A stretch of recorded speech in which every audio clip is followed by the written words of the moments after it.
I have it. Um, I've got it. That is not a comment I get very often, that I've got it. So it's nice to know. Let me just get set up real quick here this evening. So I shared a few moments ago, but I want to share again, just with folks who weren't on a minute ago with us, uh, just how much of a joy it has been to be with you all this week. I've genuinely had a very good time with you all. The blessing of this community, the willingness to share vulnerably, authentically, and curiously has really just been a joy. And every night when class ends, I've walked out and just told Katie what a great time it has been, what a great class it has been. So thank you for the invitation to share with you all this week. And I know that, well, I don't know this, but for me, this is not my preferred format, yet here we are. We've all made the best of it. And in the midst of that, it's still been a profound blessing. So thank you so much for sharing. So as I have done every night, we started with discovering peace here, exploring our context, our scriptural understanding and context, and how that has empowered our understanding of peace. We then went to grow peace here as we explored the history of our church a bit and how peace, or this narrative of peace or nonviolence, has grown and evolved in our movement throughout the years. We then talked about practicing peace and sharing the peace of Jesus Christ, an invitation to respond. Last night, we spent time thinking through discernment and had just some wonderful conversation about the value of thinking through some of that. But tonight, you're going to get my favorite, which is create peace here. And we're going to be talking about spiritual communities, people deciding peacefully. And really, I'm shifting off of our lesson plan a little this evening because I want to talk about how do we respond. And I think you do too. A number of you have mentioned, hey, all this is really, really great, but we're ready to act. And tonight, you know what? We're going to test you and see if you're serious about that or not. So it's one thing to say, yeah, I'm ready to move. It's another thing to move. And so that's where we're gonna dive in. And just to know a little bit about me, my doctorate is in social change, social transformation through leadership. And so this is, I was, joking a second ago about having class tomorrow, but I could talk about this stuff for probably a good 280 hours without even pausing. So an hour and a half this evening is not going to suffice. You're going to get a very, very brief, quick introduction into one of many processes and methods of how to act and respond, and how to do that in a way where we're not just following our own agendas, our own bias, and our own assumption. So that's where I want to go this evening, and that's what I want to spend some time talking about this evening. So we're actually going to begin and end our time together with this scripture from Doctrine and Covenants 165, 6a. And this has come up actually a couple times throughout our week together. Beloved community of Christ, do not just speak and sing of Zion. Live, love, and share as Zion, those who strive to be visibly one in Christ, among whom there are no poor or oppressed. Beloved community of Christ, do not just speak and sing of Zion. Live, love, and share as Zion, those who strive to be visibly one in Christ, among whom there are no poor or oppressed. So if you read through Doctrine and Covenants carefully, which I know we all read through Doctrine and Covenants carefully, you'll start to notice a theme from 163 into 164 into 165. And this theme is embodiment, aka incarnation.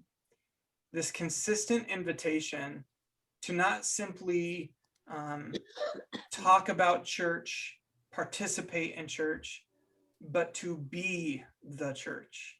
to incarnate Jesus Christ in the world. And so the real question then for me as a disciple is, how do we do that? And you all know this, right? The church is changing. The Christian landscape is changing. I have no real idea, because I've not been in conversation with this mission center, but I'd be willing to make a gambling wager that says each one of you have had congregations about the death of your congregation. Where will our congregation be in the next 5 years? Where will our congregation be in the next 10 years? Am I right about this? Have you all discussed this, had thoughts about this? That's because we're living in unprecedented times. We are literally living through a great awakening, a moment of emergence, a moment where we're literally experiencing a cultural shift from modernity to post-modernity. And what's really exciting about this is that it's completely new. We're living in a time that no one else has lived through, and we're beginning to wrestle with realities that no one else has wrestled with. And it's exciting. It's a birthing place for innovation, but it's wildly scary, and it leaves us feeling unsure about where to go and what to do. And so many of us default right into strategic planning.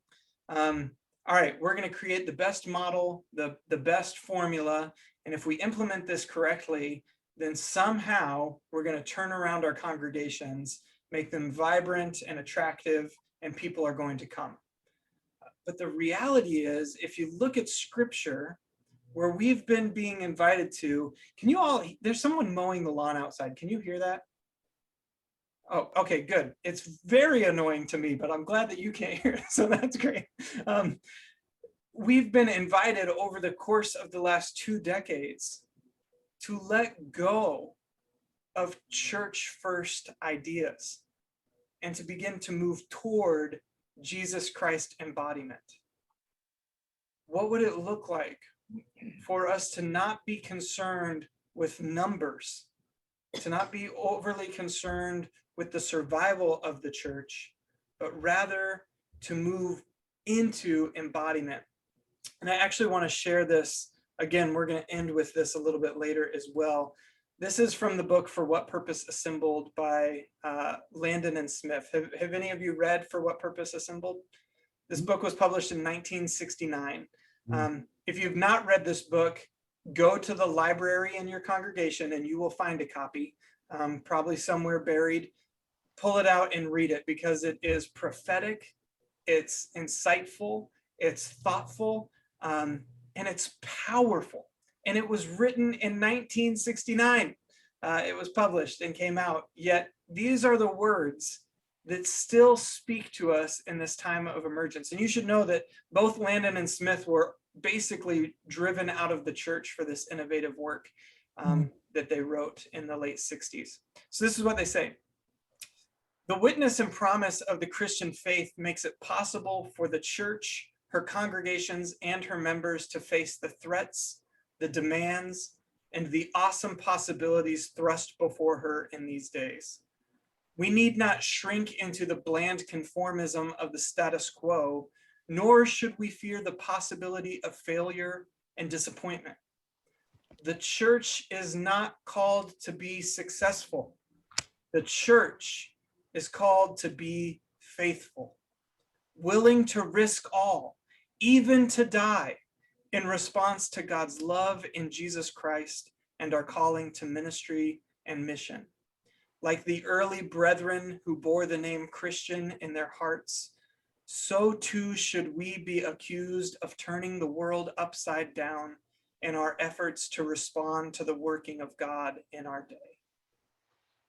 Do you hear these words?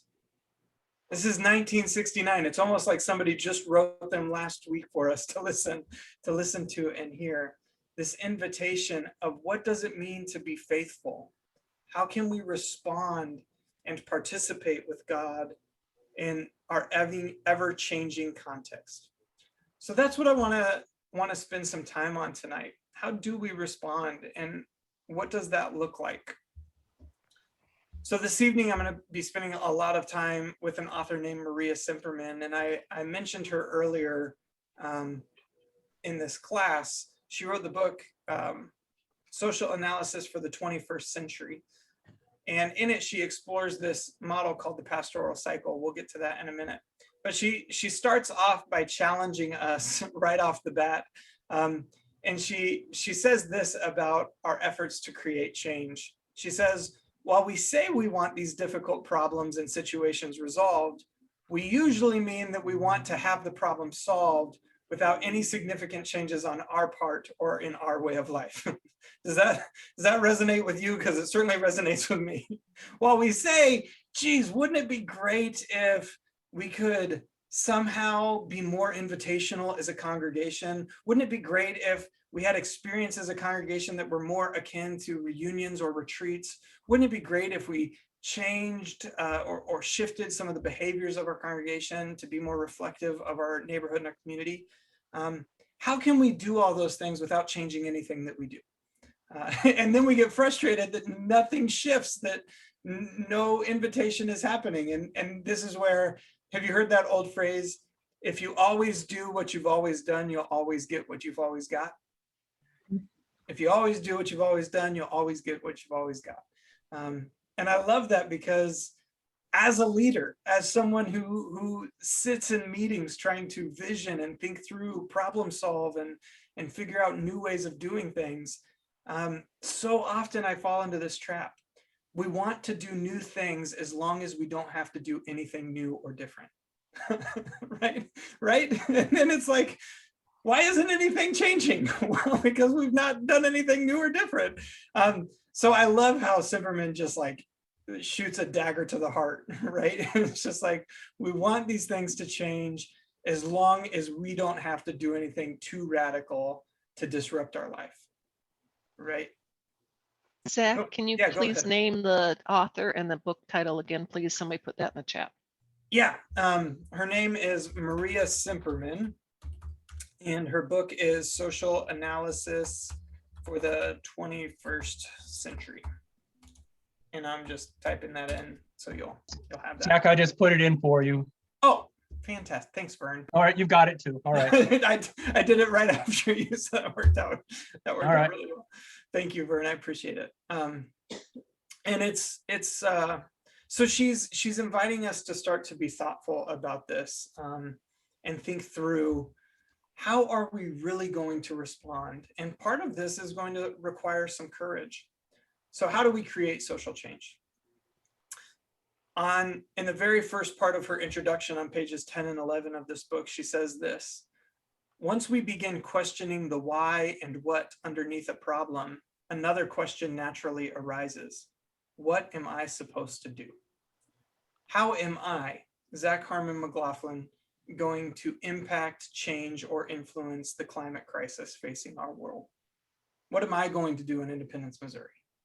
How am I, a white, straight male in Independence, Missouri, really going to impact racial justice in our world? How am I, Zach Harmon McLaughlin in Independence, Missouri, really going to cast a vision of invitation that is radical and new in a shifting climate of Christianity in our country, in the United States anyway? What am I supposed to do? A question that we all ask. To begin to answer that, she suggests we first ask, what does the world need? In order to read the world, we need to go beyond ourselves. And this is why we started with context, right? And I don't want to break anyone's bubble this evening, but it's not about you. It's not about you. The world is seeking radical Christians who are willing to set themselves aside to see the other. And this is reflective of scripture. In their welfare resides my welfare. When one suffers, we all suffer. When one rejoices, we all rejoice. And ultimately, and I could get us there, but we don't have time tonight. Ultimately, this is a conversation about salvation. What is salvation? And I would make, as a theologian, I would make a strong case that salvation has very little to do with you. and ultimately very much to do with the other. How can I claim salvation in Jesus Christ, knowing that children go hungry? How can I claim salvation in Jesus Christ, knowing the suffering and violence of this world? So my salvation ultimately leads me to belonging and belovedness. But that's another class for another day. So let's stick to social transformation. So in order to read the world, we need to go beyond ourselves. More of the world community needs to be invited to participate in naming what the world needs and creating a better world. A second point is not that a second point, oh, there's a terrible typo there. A second point is that in responding, we are seeking to create, from a Christian perspective, a vision of the reign of God. Our faith calls us to a global perspective, to listen to and hear the cries of our neighbors, of all creation, and to respond, not just by stopping a wrong, but by creating a vision of what is possible. So you can replace this quote, world, with neighborhood. You can replace world in this quote with community.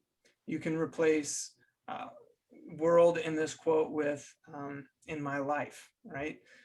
To begin to see your context, your experience. So before we continue, are there anything initially arising in you as we begin to think about, so how do we respond to peace, particularly peace and nonviolence in our world, in what we've shared thus far? Any initial reflections, insights, or perspectives?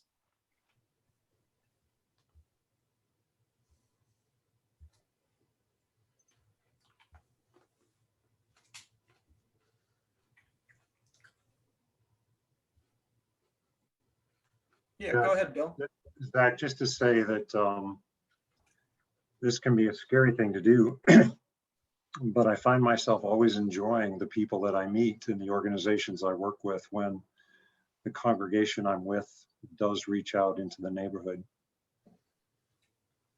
That's a very simple answer to a very complex topic here, but yeah, it's the first thing that pops in my head. Yeah, absolutely. Thanks, Bill. Appreciate it.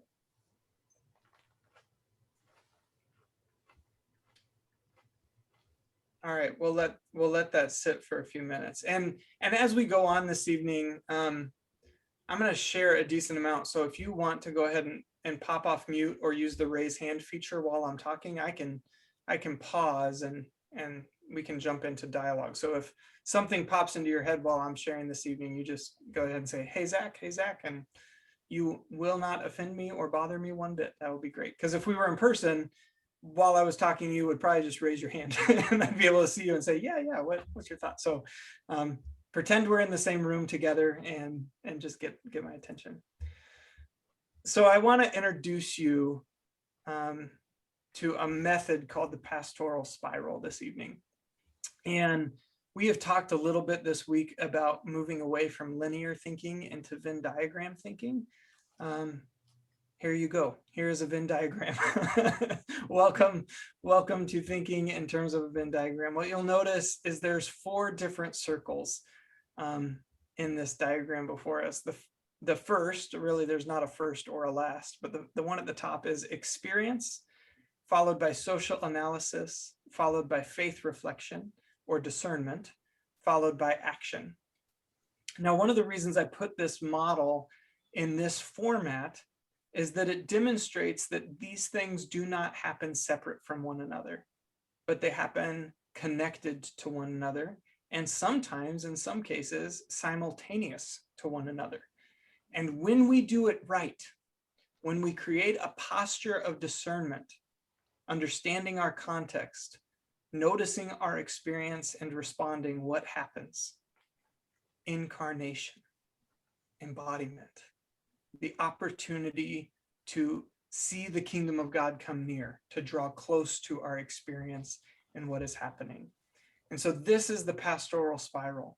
It is a process of walking through our experience to create change.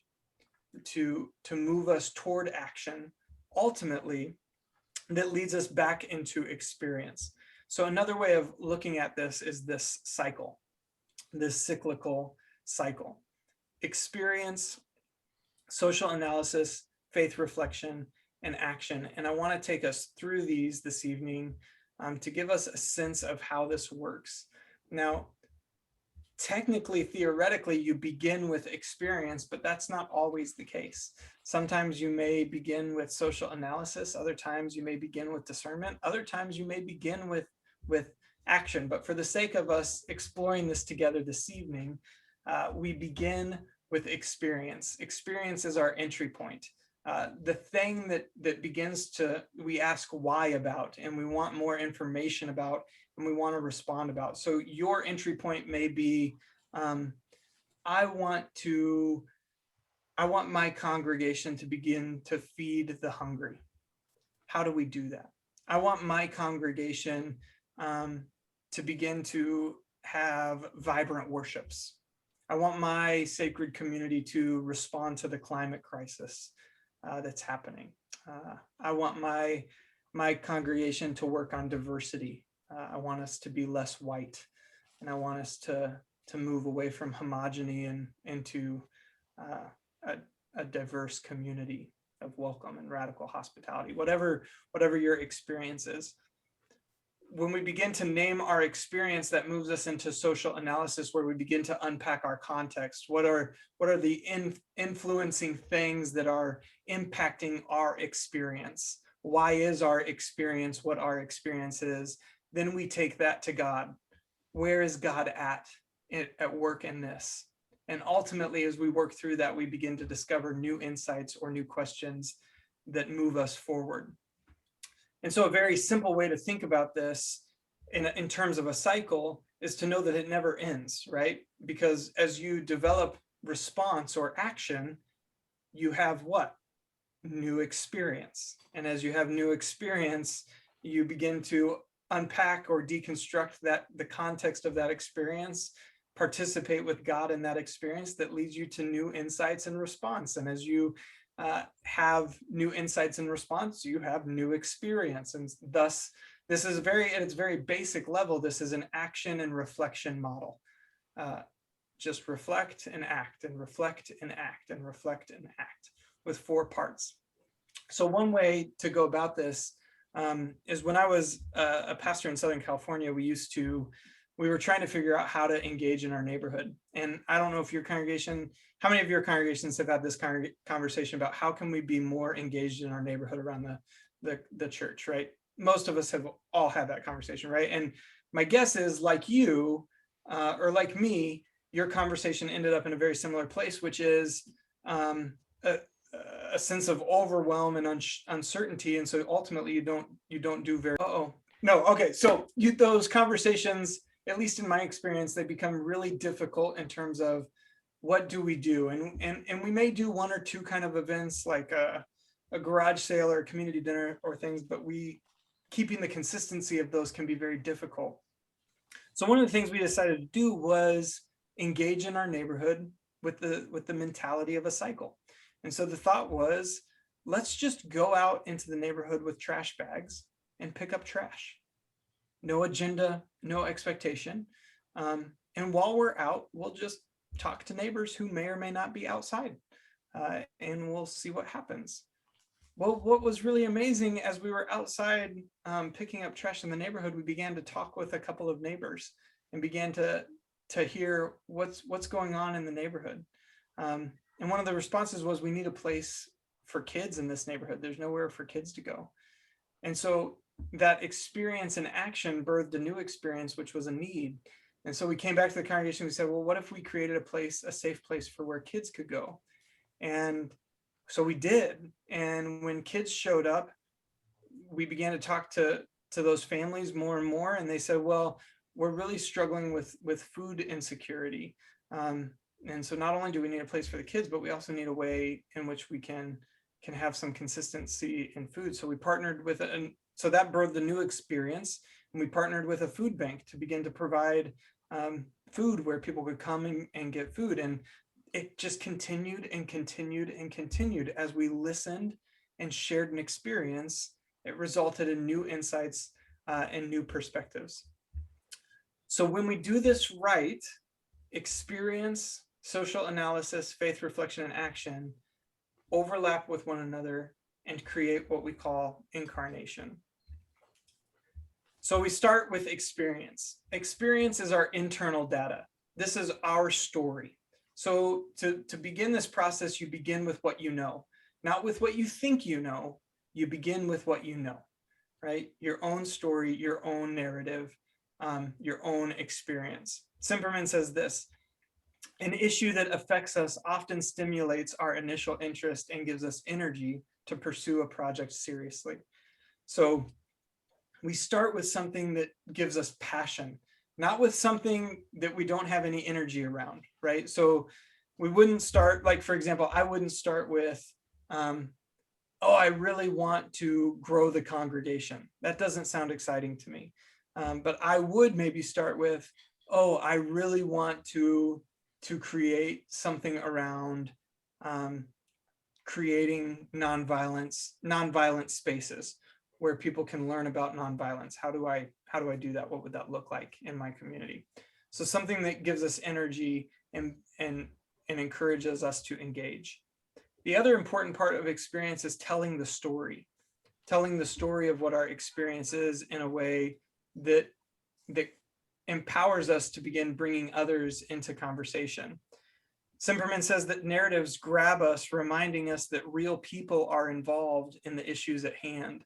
Narratives also remind us that the earth too is part of God's creation and needs people to act in solidarity on her behalf.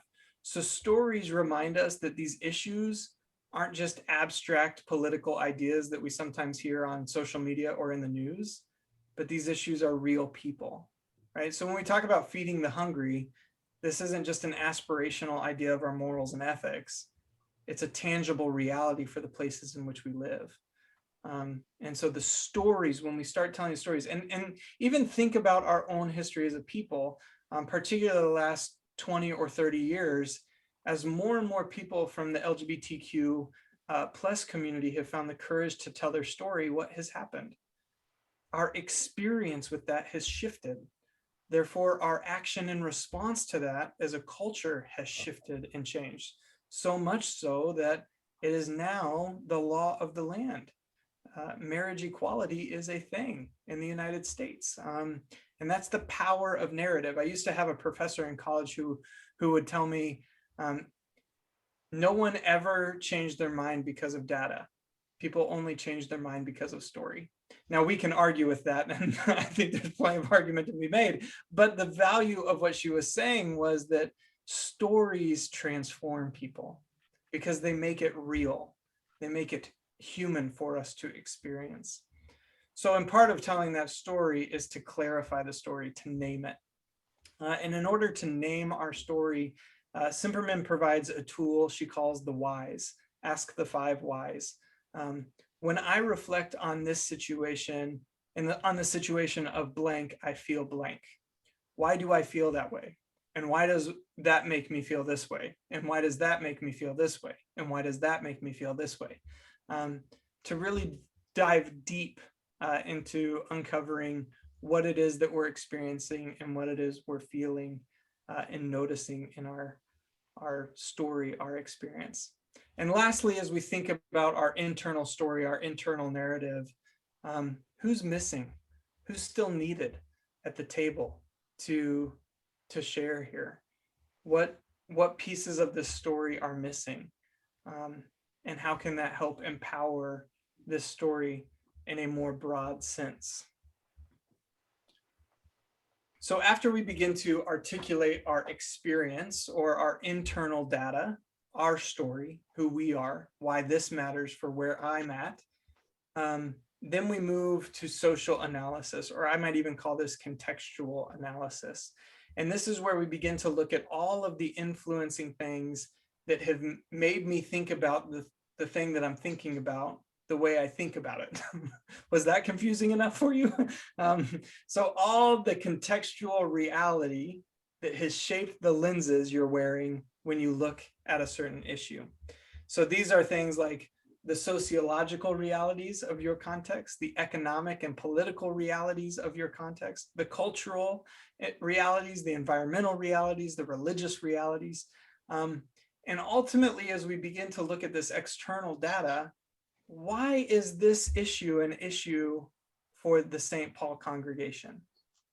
What's happening in our community that has made this issue an issue? Or what are the conditions in Thunder Bay that have made this an issue in our context?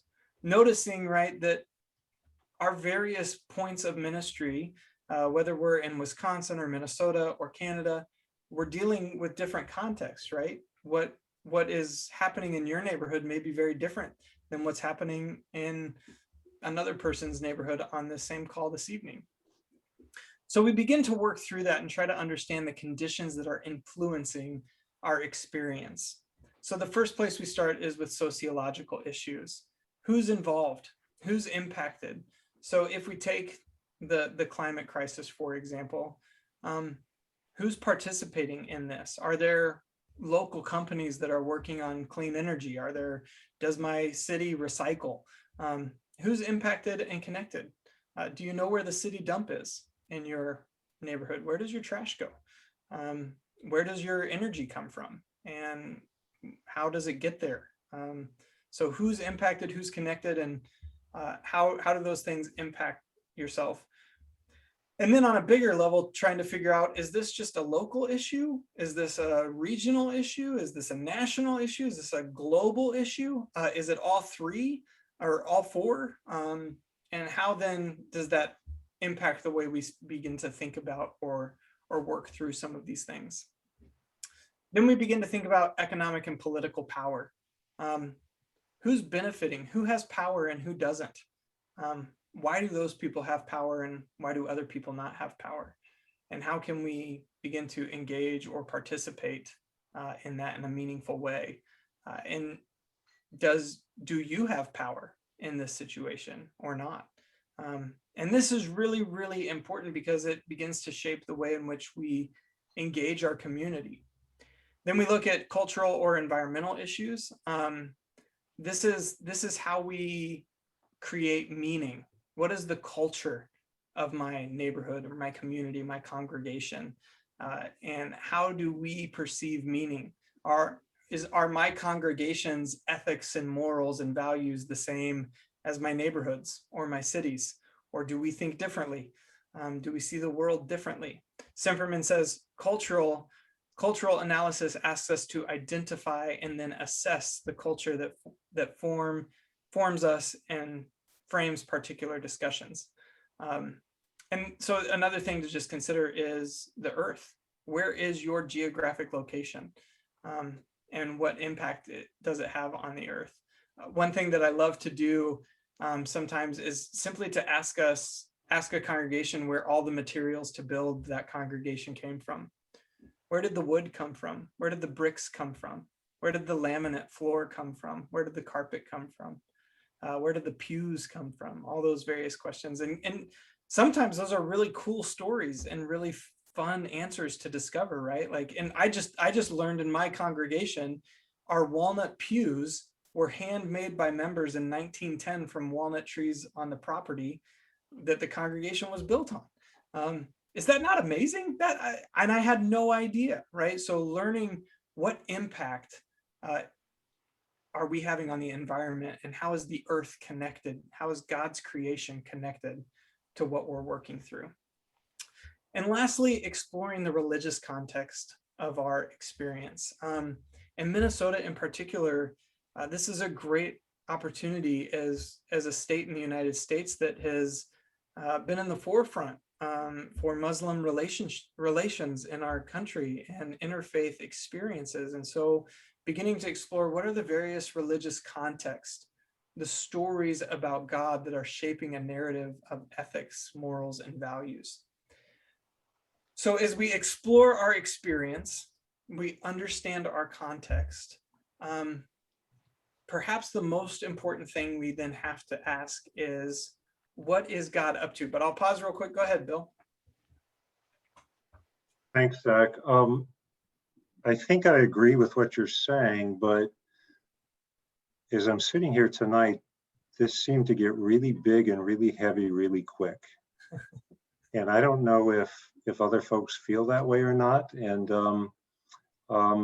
my experience in working with congregations is these are important points to consider, but oftentimes a lot of congregations, and I don't know the congregations in this mission center very well because I moved here just in time for the virus to set in. A lot of congregations don't have a lot of experience in even understanding their neighborhood, right, and making friends or making partnerships or connections in the neighborhood. And something we've talked about a couple of times, at least earlier this week, is do we approach this as a congregation or as individuals or groups within a congregation? But I guess I'm concerned that we don't want this to oh my goodness, you know, we're 3 Venn diagrams in and 2 cycles, and I'm worried about the earth, and that's all really important stuff. I completely agree with you, but how do I just be a good neighbor? And how do I, when I haven't practiced that very well, and that's not a judgment thing at all, it's just where we are, how do I do that? yeah, And so I don't mean to derail you here or to shut you down. This is like I say, it's good stuff, but it got big to me really fast. yeah. And I'll be quiet. I'll let you know if others disagree or just keep going. It's good stuff. No, yeah. I mean, I think that, so I think we're coming to the same thing from maybe a slightly different angle, because I agree that one of the things that I think happens to us is that social issues become really big really fast. And as long as those social issues don't impact us, what we tend to do is just back up from them. Someone else will figure out racism in my neighborhood. Someone else will figure out, food insecurity in my neighborhood. And I think one of the things we have to begin to ask ourselves as disciples is, how do we not get caught up in being overwhelmed or get caught up in privilege? And how do we authentically respond as disciples of Jesus? But I agree. And I know that I am also probably coming at this a little too academically, probably as well. But wanting to give us a tool to get to action. So I see a couple of hands. We'll go Jenny, Gary, Vern, then Charles. Those are the order that I saw, folks. So Jenny, you go first. I guess I can see how it would be overwhelming, but for some reason for me, it kind of came down to a conversation. When you start a conversation with somebody you've never met, you simply say hello, and it's very small. It's one word. It's tiny, right? But it starts that way, and then you move forward and you say other things, and then the conversation grows. So maybe in literally the action of doing with your congregation, you start tiny, like what he said before. Pick up trash. It has nothing to do with anything else or anybody else. Go outside, grab a garbage bag, and start picking up trash. The rest will follow, and God puts it in your path. And that's where we have to have faith that he will just lead us where we need to go. But it doesn't hurt to be able to have things in your wheelhouse, so to speak, knowledge in your pocket, and the ability to acknowledge that other people will have different opinions than you. But regardless of any of that, the conversation still starts with a hello. Thanks, Jenny. Go ahead, Gary. I don't know how to be a very good neighbor in the neighborhood that surrounds our church 15 miles away from where I live. I know how to be a really good neighbor in the building in which I am living, which has a number of Jews, a number of Hindus, a number of Muslims, and we're struggling as a community here in our building around social justice. We lived through the summer riots, protests. I think I'm a really good neighbor here, but not around the church, and I don't expect I ever will be. Thanks, Gary. Appreciate that perspective. Go ahead, Vern, and then Charlie. I think what we're talking about here is something that can be adapted on a scale level to big things and small things. And I think that's what's most relevant. And the being aware that it's a cycle that you can enter at any point in time, and you can and in our congregational life, whether or individual discipleship, this can be applicable. But the whole point of it is incarnation, embodying Christ, imitating Christ in our life. That's what discipleship is all about. That's what mission is all about. And that's something that we sometimes let slide. So I think this is something to be intentional about, be thoughtful about, and not be intimidated with. There's a lot that we can do, whether it's the neighborhood we live in, the neighborhood where we work, the neighborhood where our church building happens to be. All of it can be applicable. Yeah, I want to respond to that, Vern. I have a couple of thoughts, but I'm gonna hold on to those and let Charlie share as well. Sure. Hopefully I'll remember enough to come back to that, but thank you for sharing that. Go ahead, Charlie. Yeah, if you get on the verge of forgetting, holler and I'll That's stop. all right. Yeah, models are intimidating, that's for sure, because what they're asking us to do is to reflect on the activities that we usually do without thinking much. Mhm. And so it's a matter of stepping outside ourselves to review what's really going on. I think one of the questions that makes a lot of sense to me when I'm trying to be creative about stuff is, what have you noticed today? Which is all about two things. One, which is being observant, but also stepping outside your reactions to things to think about what you've seen and how that might reflect. And I think that's part of what we're trying to get at, is to think about things in advance of experiencing them, and so that we can react appropriately.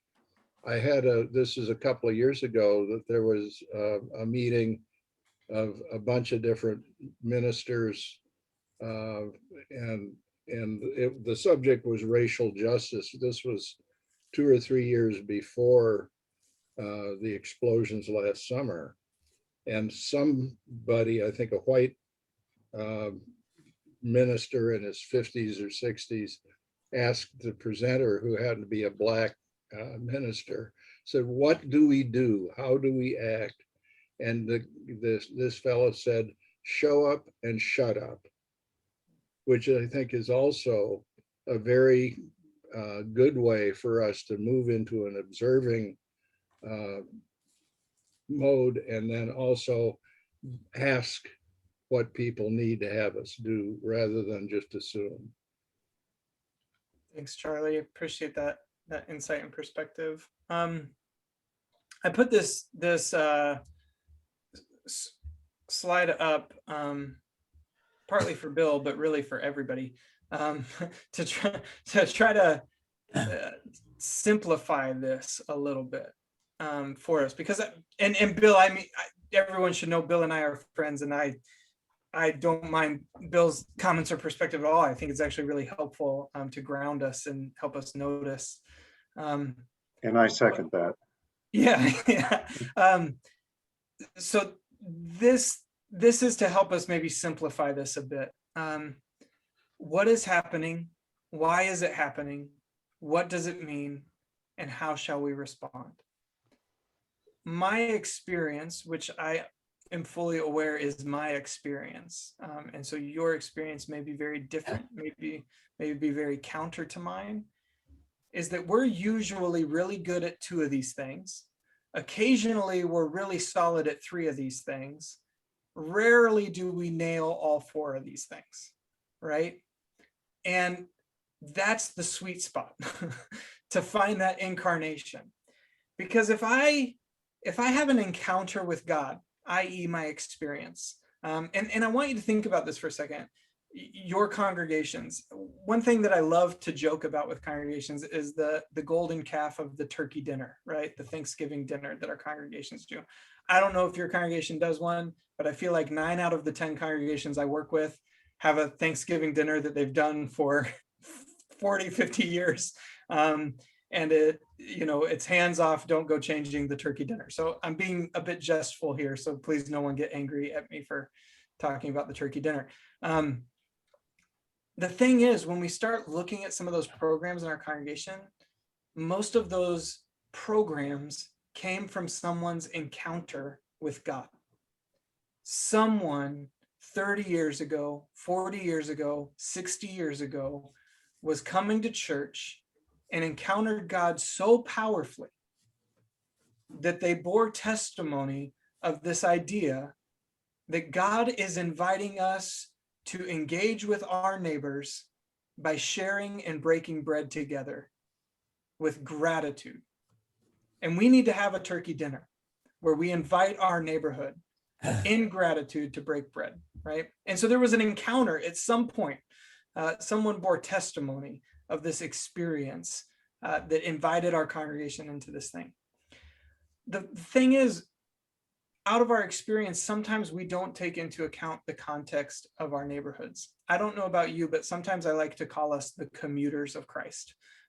Not the community of Christ, but the commuters of Christ, right? We come into a congregation from a different context, and then we leave that context to go home. And I could talk for hours and hours about that, about how neighbors often become the stewards of our property more so than we do, because they're there all week long. They see our cars show up and they see our cars leave. In fact, Alan Roxborough, one of the great missional thinkers of our time, tells a story about walking across the street with a pastor from his congregation. They knock on the door. The lady opens the door, and you know what she says to them? "We've been waiting for you to come and introduce yourself. We've been waiting for you." And the pastor, of course, is caught off guard. He's like, "What are you talking about?"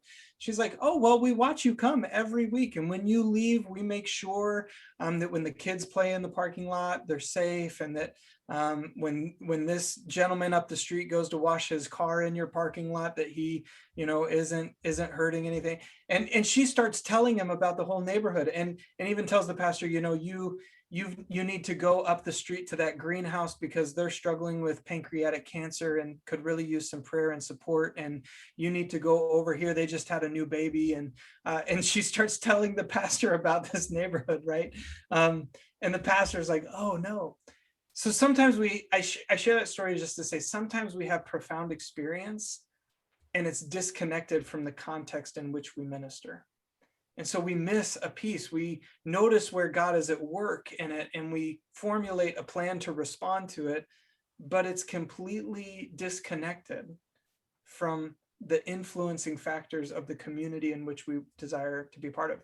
But you could tell that same story with any variety of function in this process, right? To say, gosh, there are many times where we're aware of an issue that's facing our society, so we formulate a theological response to that and action, but we don't have any connection to it. We don't have our own encounter or our own experience with it, right? Or vice versa. So I share the screen to say, what is happening? Why is it happening? What does it mean? And how shall we respond? To simply point out, we must do all so that we are moving toward embodiment, recognizing our privilege, our power, our story, and moving us toward a narrative and reality, a posture of, in their welfare resides my welfare. What if I truly believe when I look at this screen that I'm looking into the face of Jesus Christ? What if I truly believe that?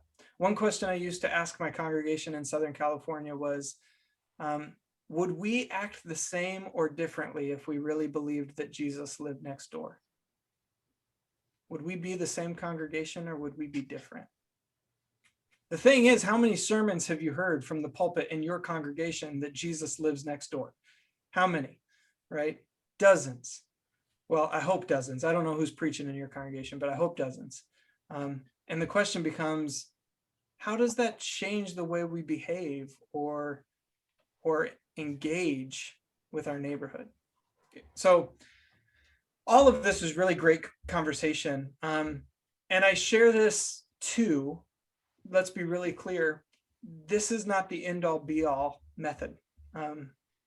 You can achieve incarnation and embodiment through other means. So I'm not naive enough or silly enough to think that you have to follow the pastoral spiral as the only ways about which God can utterly transform us. But this is one way. So as we enter into particularly nonviolence, I don't know about you, but I'm pretty keen on saying, I know what my experience with nonviolence is. I'm going to skip over social context because I don't want to agree with anybody else. I'm pretty convinced that I'm right. And the way that I think about it is the right way to think about it. And so I'm willing to ask God where God's at in nonviolence.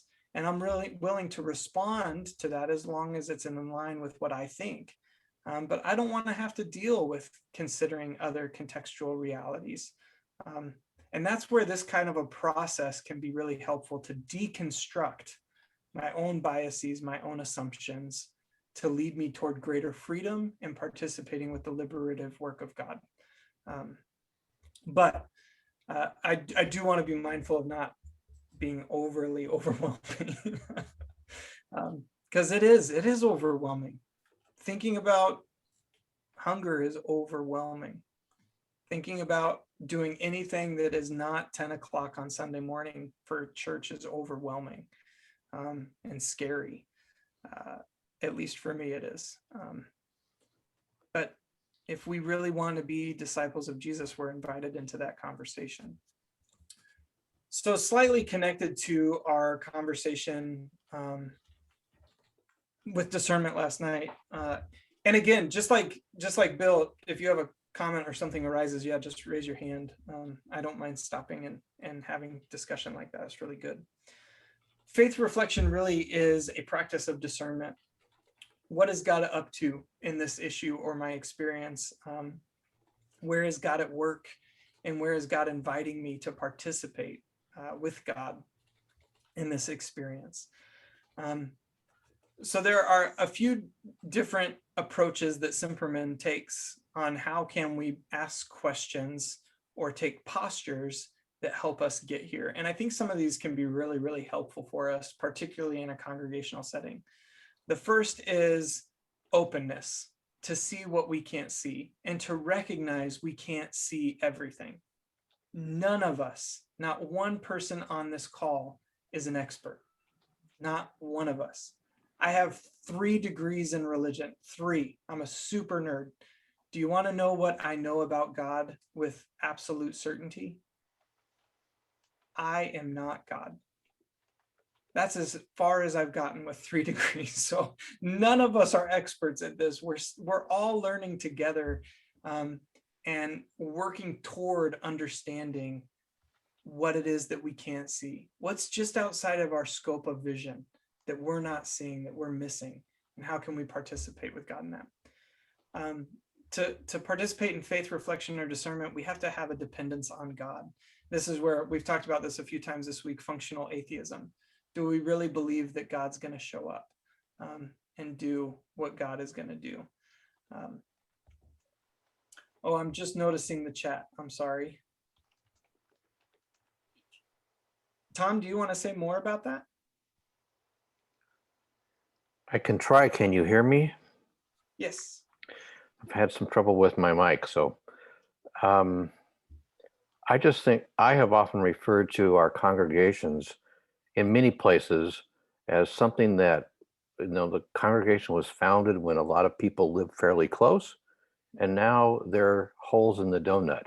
Nobody lives there anymore, or very few, and we're all kind of spread out. And Gary, I thought, raised a really fairly critical point about how we do mission. I mean, do we need to be building centered and building based? And if we're not, how do we do that? And what does that mean for, do we gather only to gain strength, to go out and mission happens elsewhere, or are we really deeply embedded within the community right outside our doors or not? I'd like to hear a little bit more about that. Oh man, Tom. Okay. Yeah, I have a lot to say about that. And I think, first of all, I want to thank you for giving me 2 great one-liners this week. The first was you can't steer a parked car. And the second was holes in the donut. I like that a lot. I'm gonna steal both of those and use those in other settings. So thank you. You're welcome to them. So we need to have a class on salvation, and we need to have a class on ecclesia, the church. What does it mean to be the church? So maybe next year at reunion, that's what we can talk about. Because you're bringing up a great point, and it ultimately depends on what we consider the church to be, and how we participate in church. The reality is, if we're talking about incarnation, then church is everything and everywhere, because church is a way of life. The early church in Acts, they were called the Way. They weren't Christians, they were the Way. They were, the song "We Are One in the Spirit." I love the refrain of that song, because they'll know we're Christians not by what we believe, not by our ability to quote scripture, not by our policies or polity or priesthood structure or buildings or sacraments or anything else. They'll know we're Christians by our love. The way in which we live indicates who we are. And so I think, depending on how we define ecclesia, which is the Greek word for the church, which literally means the body. It means the people of the way, the people who follow, or the people joined together. Ultimately depends on that. So one of the questions I think we all have to start wrestling with as our congregations largely shifted throughout in the United States. I can't really speak for Canada, Cecil, but in the United States, following World War II through the 70s, many of our congregations shifted, right? And many of our folks moved into various different places, and where we founded congregations in the 50s and 60s, white flight and other things really readjusted the population of our church. So we have to start having a question about what is the value of the building. And if we keep a building, why are we keeping the building? What does the building do? And this is where I become a real big fan. And I just want you to know, Gary, I see your hand. I'll get to you in a moment. This is where I become a real big fan of saying, if we keep our buildings, the only reason we can justify having a building is for the mission of Jesus Christ. And if we have a building to maintain worship, then we should sell it. We need to get rid of it. If we have a building to maintain potlucks, we should sell it, get rid of it. Now, please, everyone, keep in mind, this is just Zach's opinion. I'm not speaking for Community of Christ. I'm not speaking for the church. Our buildings must be sermons to the world. They must be places that indicate radical hospitality. And so if we're going to maintain a building, they need to be driven by our missional identity and not self-service. A quick story about that, and then we'll hear what Gary has to share with us. I once was in a congregation in Pennsylvania, and I was walking them through what I call a missional audit. And maybe some of you have heard me talk about a missional audit before, maybe not. Every year, right, in our congregations, we are required by law to do a financial audit, right? We need to show the United States government, as well as the corporate organization, that we're spending money the way we said we would spend money, because it's not our money, it's somebody else's. So we get audited and we have to demonstrate, yeah, look, our budget was X, we said we were going to spend X, and we did exactly where we said we were going to spend it. And that holds us accountable. I think every year we need to do a missional audit as well. And so what I do is I invite the congregation or leadership team to start on the street. And I simply ask this question. I want you to pretend that you have never been here before. You're not a member of this church. And we're going to walk all the way around the outside as well as the inside. And I want you to tell me two things. What's most important to these people and what do they believe? And we're just going to do that. But remember, you have no context for this. And the thing about it is, most of my experiences, we walk around, people kind of come away with a couple of things. One, they believe in peace because we see this church seal that, you know, kind of has a lion and a lamb and a child and it says peace. So peace is important.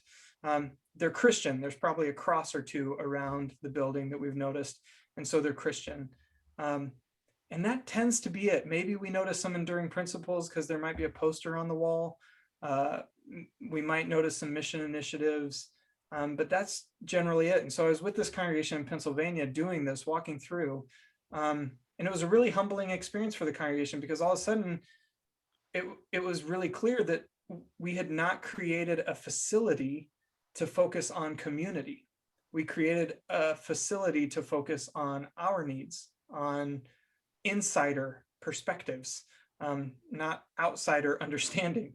And so we're sitting in the fellowship hall debriefing this experience, saying, well, how can we be different?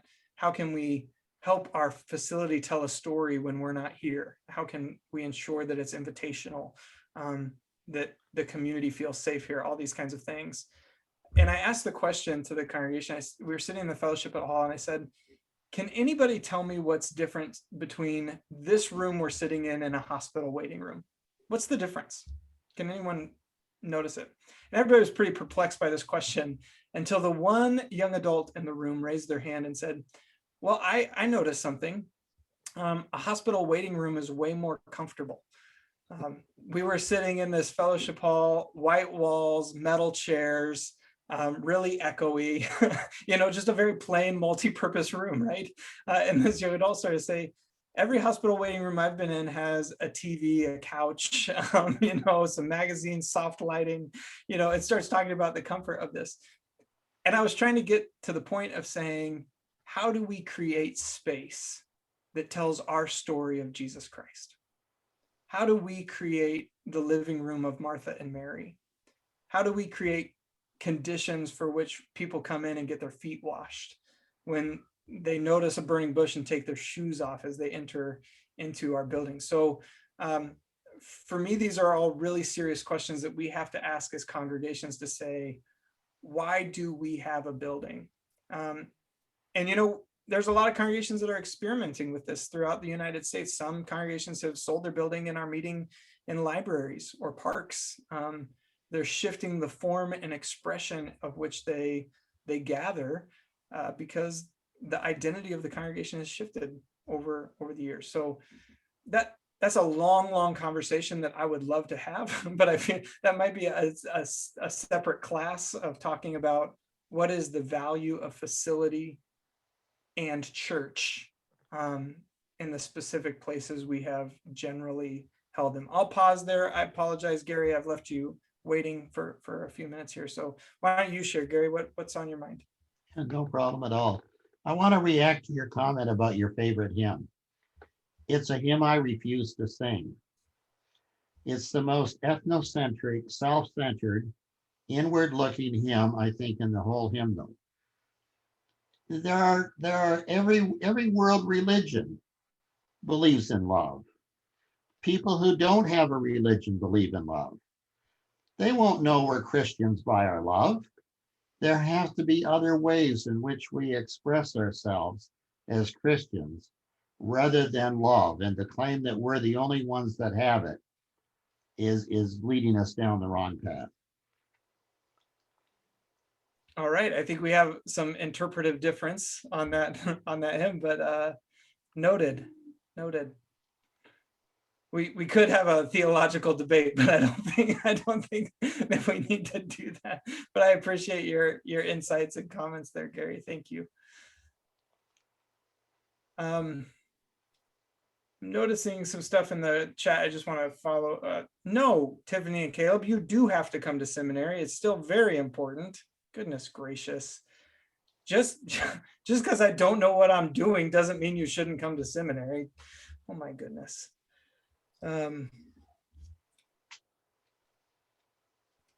Yeah, and COVID has totally changed the way we think about the way we gather and facilities, and I think that'll continue to happen. So I honestly, I've taught a number of classes on missional buildings, and I think, you know, that is a whole thing that we should spend time on, but a really important thing, particularly when we're looking at what we're looking at, incarnation.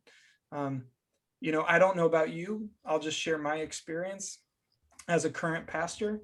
94%, and I wish I was being hyperbolic, I wish I was exaggerating, of our budget goes to our building at Cornerstone Community of Christ. 94%. Now, I don't know about you, but if you read the Gospel of Luke, you know what the Jesus of the Gospel of Luke spends more time talking about than anything else? The poor. The poor. And my congregation spends 94% of our tithing dollars on keeping the lights on. And that is an ethical and theological problem. And I say that as a pastor. I say that as a leader of that congregation. And we are trying to figure that out together. How do we respond to that? And is this who we're called to be? And if we're going to spend this kind of money on this building, how are we ensuring that this building is a tool for mission, is a expression for mission? I want to share one more story. Oh my gosh, we're so far off base of what we were talking about, but that's okay. This is, I hope it's okay for you. It's okay for me. I want to share one more story regarding facility, just from my experience, because I think it's a really good story. When I was a full-time pastor in Southern California, I was obviously part of a congregation that had a blessing of financial resources, enough that they could hire a full-time minister, right? And we had a large facility with lots of moving pieces, and so that facility took quite a decent amount of resources to maintain, right? We had to spend a lot of money to maintain that size of a facility. About a year into being pastor, we were trying to help our congregation begin to think more missionally and focus more on embodiment, to be the body of Jesus Christ. And I think this was right after 163, possibly 164. It was about 11 years ago, so it's a little foggy in my mind. Long story short, we met as a facilities committee. I'm sure many of your congregations have some kind of facilities committee or stewardship committee. And we had to paint the building. And the bid had come in for painting the building. It was going to be $30,000, which is a lot. The congregation had the money though, and it wasn't going to be an overly big issue. And so we sat down and started the meeting. And I started it this way by saying, we can spend as much money as we want on any facility project we want, as long as we can answer this question: what does this have to do with the mission of Jesus Christ? And you would think that I just proposed kidnapping someone, that I, had just outlined this terrible plan. And the committee got really angry and upset. Zach, that's ridiculous. We have to paint the building. We're called to be good stewards of this facility. I can't believe, that is just so inappropriate. And we have to paint the building. And I'm like, we're calling the mission of Jesus inappropriate? Is the mission of Jesus disconnected from stewardship? Can anyone answer why painting the building, how that is connected to the mission of Jesus Christ? And if we can't do it, then we're not painting this building. So we argued for quite a while, as church committees tend to do, until again, the lone young adult. We all need to start listening to our young adults. They're brilliant and powerful and amazing. We need to start listening to them. The lone young adult on the facility committee said this: "I think I can answer the question, Zach." And I thought, oh, this is going to be great. And he said, "The mission of Jesus Christ calls us to welcome the stranger and to be a safe place of hospitality.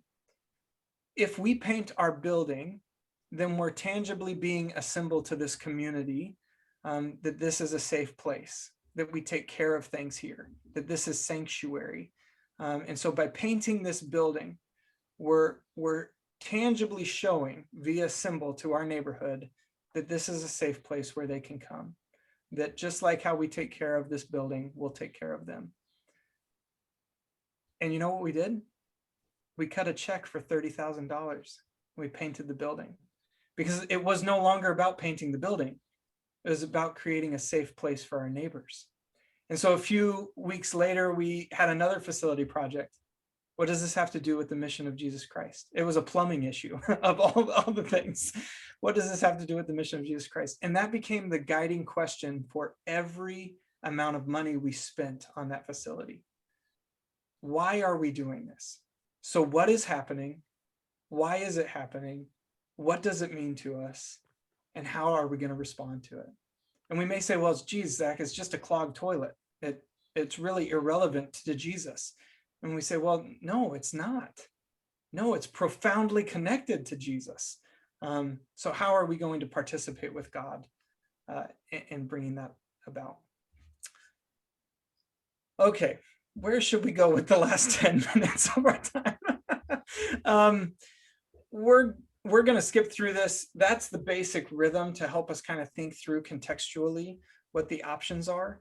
I want to just mention resistance real quick. How many of you have tried to engage in a new expression or a new form of something in your congregation and at least felt or had a perception of resistance? No, we can't do that, right? Yeah, we can all raise our hands. Even if you're not raising your hand, I know you're raising your hand. We've all experienced that, right? Because change is uncomfortable. But what I want to invite us to be aware of as we depart this week, particularly as we begin to have difficult conversations about nonviolence or peace, is that resistance gives us information. Resistance tells us stuff that is helpful.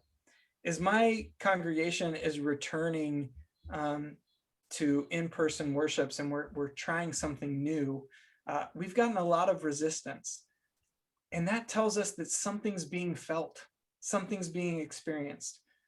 But oftentimes when we begin to engage in social transformation and we hear of resistance, what do? We stop.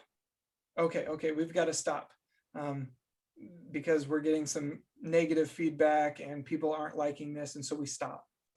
But the thing is, resistance isn't a reason to pause. Resistance is a reason to pay attention. To continue on that invitation that led you here in the first place. And so if we begin to notice that, we can begin to really engage in new forms or expressions of a community that powerfully empower us to be responsive to God's invitation in our life. So the first typical resistance is criticism, right? I don't like this. I don't like why we're doing it. It doesn't make sense, blah, blah, blah. What we need to recognize about criticism is often, not always, often criticism isn't personal and it's not about you or the leadership team or anyone creating change. Criticism often indicates something else is going on, whether it's a sense of fear about the unknown, whether it's triggering of a wound or a trauma from the past. What is happening that's compelling this criticism? Another resistance can be denial or avoidance. We're just not going to talk about this. We're not going to deal with it, right? We don't want to engage in it. Decreased participation. When people start to resist ways of engaging in social change or focused issues of ministry, it can take time, right? Even if Caleb doesn't like what we're doing, that's not a reason to not be in relationship with Caleb, but it is a reason to give Caleb space and to say, hey, we are right here for you. If you need to take a few weeks off, we love you. We will be here when you're ready to come back, right? So it can take time. Sometimes when we meet resistance, we want to default to quick solutions or the path of least resistance. But that's not always necessarily the best choice.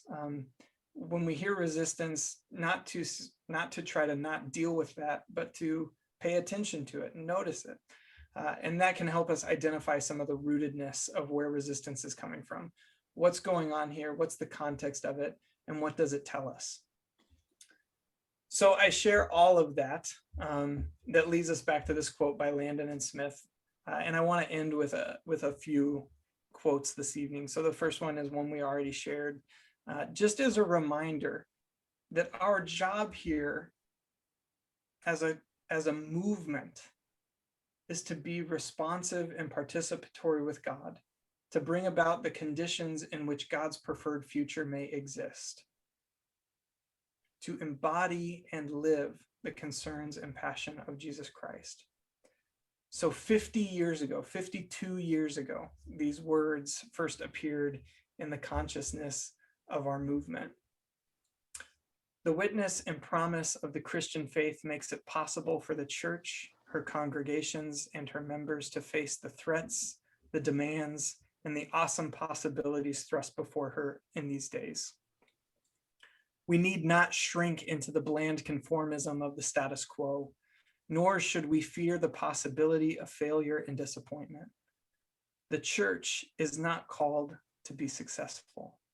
It is called to be faithful, willing to risk all, even to die in response to God's love in Jesus Christ and our calling to ministry and mission. Like the early brethren who bore the name Christian in their hearts, so too should we be accused of turning the world upside down in our efforts to respond to the working of God in our day. And then a quote by John Pavlovitz, who wrote a book called A Bigger Table, Building Messy, Authentic, and Hopeful Spiritual Community. If you haven't read this book, do yourself a favor and go and get it, read it. You can get it as an ebook, but it's making the table bigger. He also has a great blog that is often full of great insight. So you can check John Pavlovitz out. If you just Google him, you'll find that. As well as Chris will be sending these slides out, I believe, and you'll have this citation there as well. But I wanted to end our class with this. I'm hoping this page won't be the end for you. I'm hoping it will begin another chapter in your story. I'm hoping this is a launching pad and not a landing pad. I want to encourage you to keep looking at the crowds with those eyes of compassion, through the lens of love and not fear. Show up in the middle of the noise and the mess out there and bring something redemptive. Ask anything, say everything, because you can. The only way the table around us is ever truly going to be big enough is if we all make more room within us. God has always worked this way. The kingdom has always started within. Love has always been an inside job. So grab some wood and some tools, friend. We have work to do. And lastly, we'll end the way we began, as an invitation to leave this class, to engage in the peace of Jesus Christ, and to not simply speak and sing about the church, but for the love of God to be the church. Beloved community of Christ, do not just speak and sing of Zion. Live, love, and share as Zion, those who strive to be visibly one in Christ, among whom there are no poor or oppressed. Let's end with a word of prayer.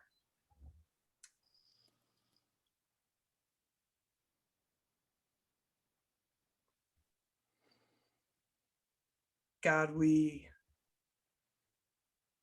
draw our time together to a close with a benediction that signals the end of something and the beginning of something.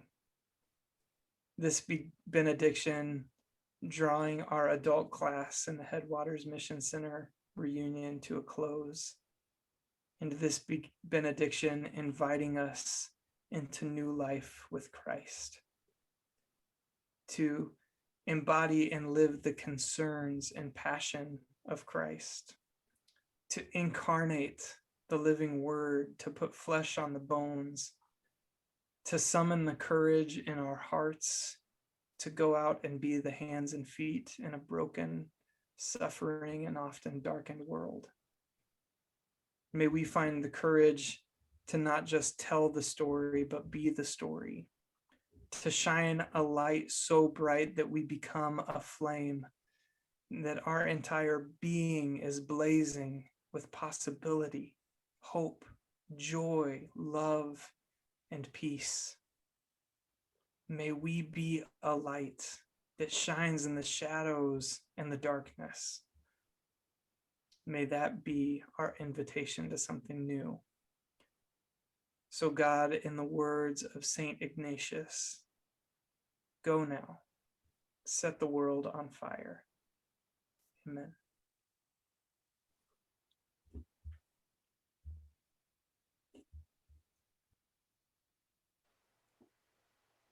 Thank you, Zach, very much for our class session this week and for the insight and challenge and I thank you all for the discussion. And I know I have been, I really appreciated this class and have really grown, and so I appreciate it. We have campfire tonight at 8:30. So Matt and I are leading that, and that'll be on YouTube. So I invite you to head there if you'd like. And there is, for those of you who have teens in your life, there is late night activities for them as well. Otherwise, we'll see you tomorrow for we have a movie at 7 tomorrow night, and I set out information on that. And we have worship on Sunday, and that's kind of that'll be our closing time together. Will be worship 10:30 Sunday morning. Marie's in charge, and we will have communion, and we'll get to hear Zach one last time. And we'll look forward to being together. What does what mean? Tom put something in the chat. Oh, okay. Oh, Well, yeah. it may not be Zach for the last time, because Chris and I were texting. We have plans for you, Zach. Yeah. We will be in contact with you. Yeah, you will be invited back. So thank you very much. Appreciate it. I would be honored. We don't have to wait a year, do we? I hope not. And I hope it's in person, because Caleb and I need to go play some disc golf together. So yeah. Awesome. So yeah, so we'll be in touch. So all right. Well, thank you guys. And thanks for coming. So blessings, everyone. Thank you. Good all right. night. Bye, everybody.